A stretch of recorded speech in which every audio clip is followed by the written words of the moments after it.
Aqui a gente tem um exemplo de um circuito RLC série, onde eu tenho a tensão no valor de 2 cosseno de 450 T volts.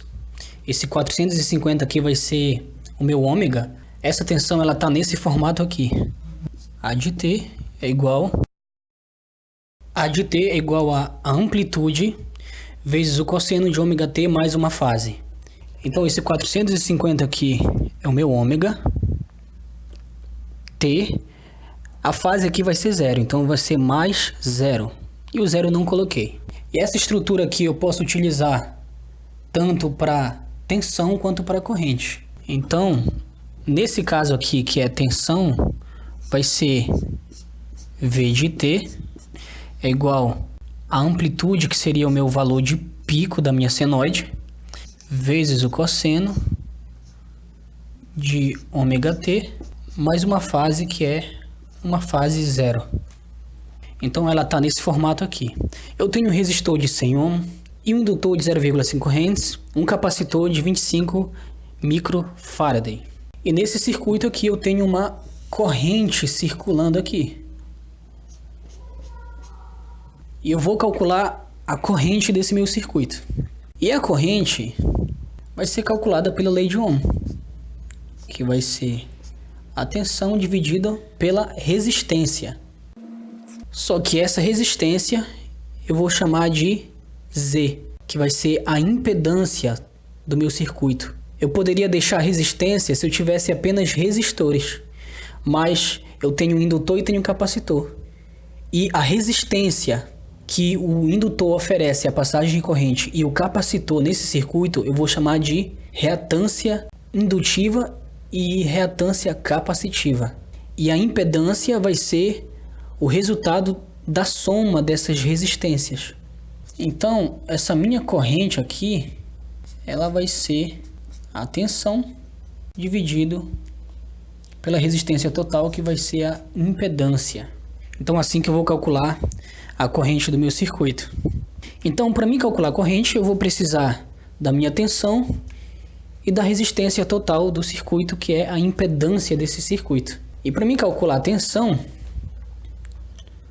essa minha tensão aqui vai ser a minha tensão eficaz. E aqui eu tenho a minha tensão de pico, que é o 2. Então, a minha tensão eficaz vai ser a tensão de pico dividido pela raiz de 2. E uma fase aqui, θ, que é 0. Então, eu vou precisar desse valor aqui. Então, o valor de pico vai ser 2 dividido pela raiz de 2. E essa fase 0 eu não vou colocar, porque é 0. 1,4142 volts. E eu vou colocar o ângulo, né? Ângulo 0 volts. Então, esse aí é o meu resultado. Então, aqui eu tenho a minha tensão. E agora eu vou calcular a minha impedância. Então, a minha impedância, a impedância total do circuito vai ser a impedância do resistor mais a impedância do indutor mais a impedância do capacitor. Bom, a impedância do resistor vai ser o próprio 100 ohm, mais a impedância do indutor. Para mim calcular a impedância do indutor, a impedância do meu indutor vai ser JXL. E para mim calcular XL vai ser ômega L.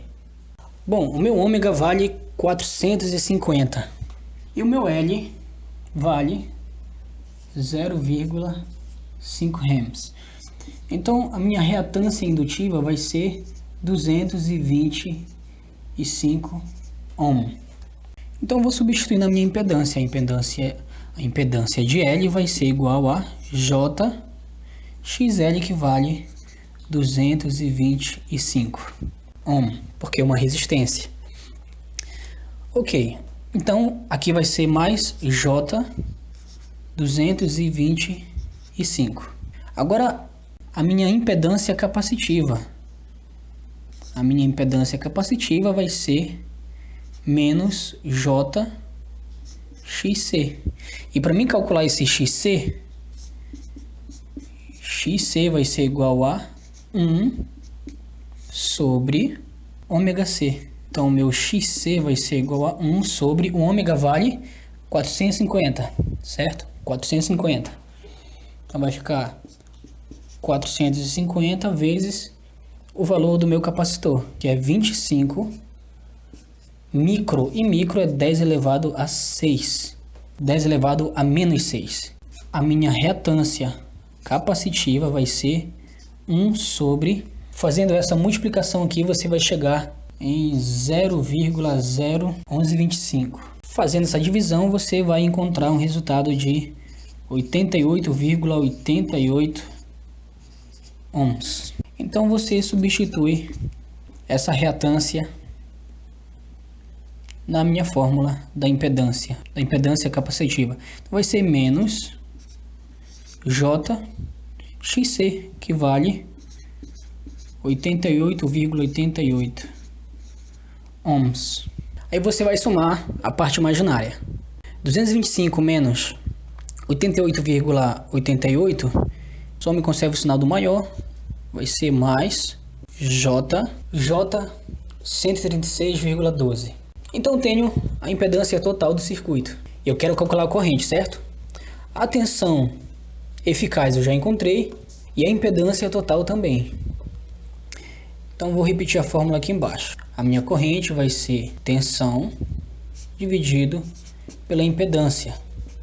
A minha tensão vai ser 1,4142 com um ângulo zero dividido pela impedância, que vai ser 100 mais J 136,12.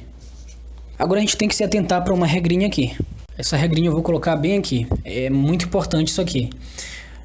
Quando você for fazer operação de multiplicação ou de divisão, você vai utilizar coordenadas polares. Coordenada polar. Mas quando você estiver somando ou subtraindo, você vai usar coordenada retangular. E aqui eu tenho a divisão de uma representação polar e uma representação retangular, tá? E para fazer essa operação com números complexos, porque eu tenho aqui um número complexo, e essa representação polar aqui eu posso representar ela em um plano complexo também. Então, para fazer divisão, eu vou usar coordenadas polares. Então, aqui em cima já está polar, porque eu tenho um módulo e um ângulo. E aqui está em coordenada retangular. Então, eu tenho que pegar esse número complexo retangular e transformar ele para polar para eu poder fazer a divisão. Como é que eu transformo um número retangular para um número polar? A gente vai fazer na calculadora, ok? Agora, utilizando a calculadora, a gente vai transformar retangular para polar. Então, você vai em Mode e veja se a calculadora está selecionada em DEG. DEG ainda não apareceu, aperto de novo Mode. DEG, o DEG é 1, então eu vou apertar 1. Pronto, selecionou o DEG. Aqui em cima, olha, D.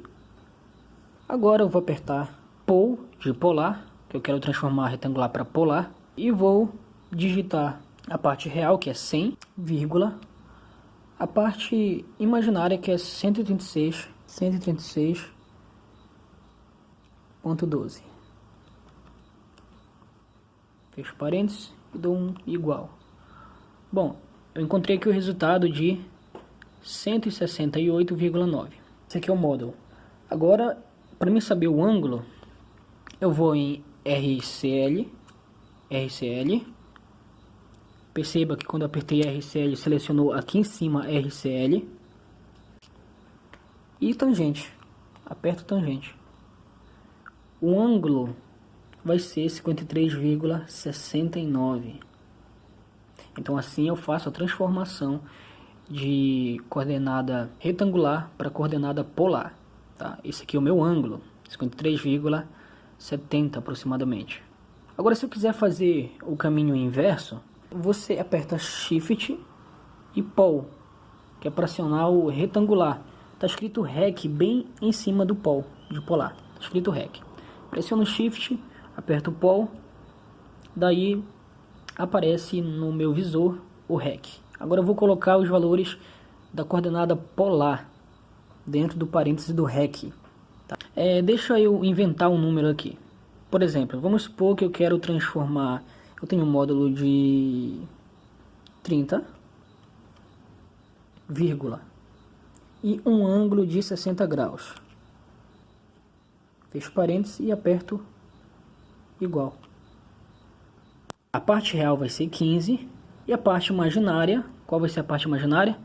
Vou fazer a mesma coisa, pressiono RCL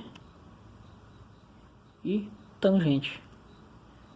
Tá aí, a parte imaginária vai ser J25,9, ok? Então é assim que eu faço a conversão. Então utilize a calculadora, que é mais fácil.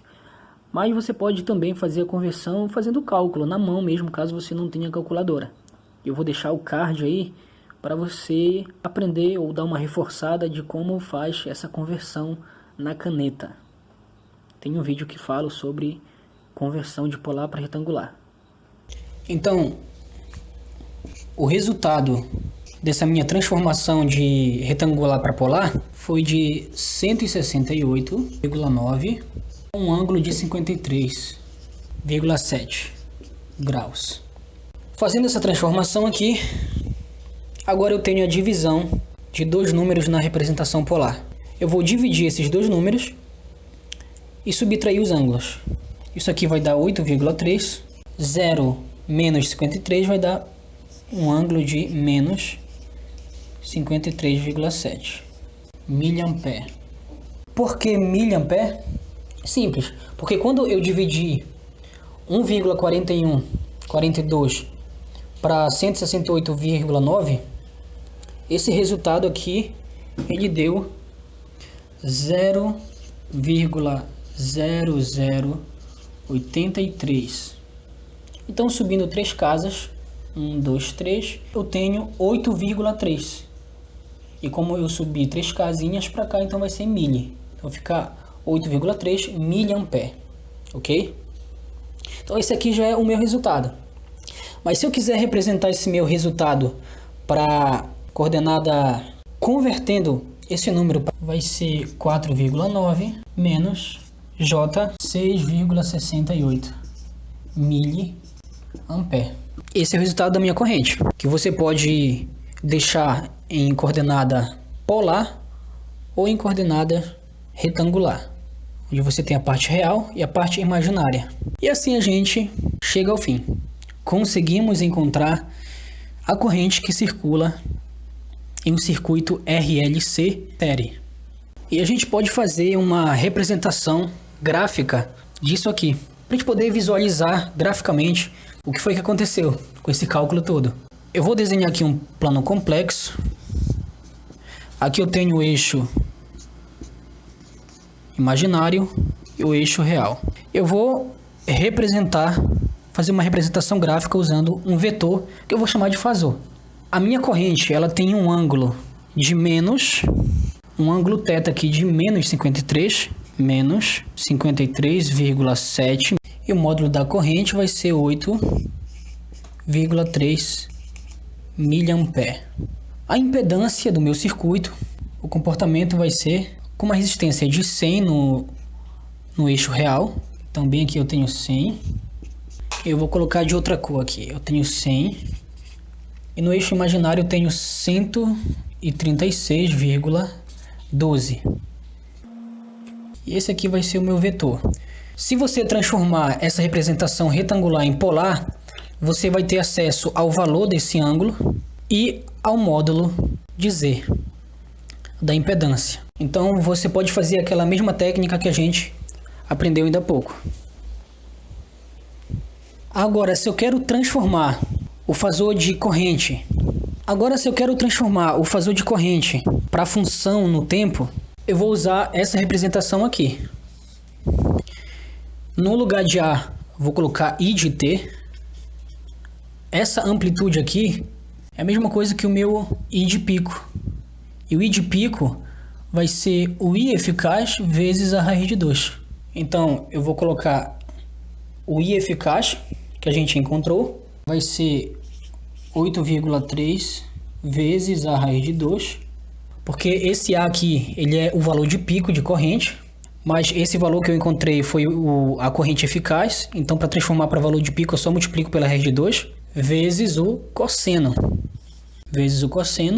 de ômega t, mais a fase, que foi menos 53,7 miliampere. E assim eu faço a transformação desse fasor de corrente para sua função no tempo.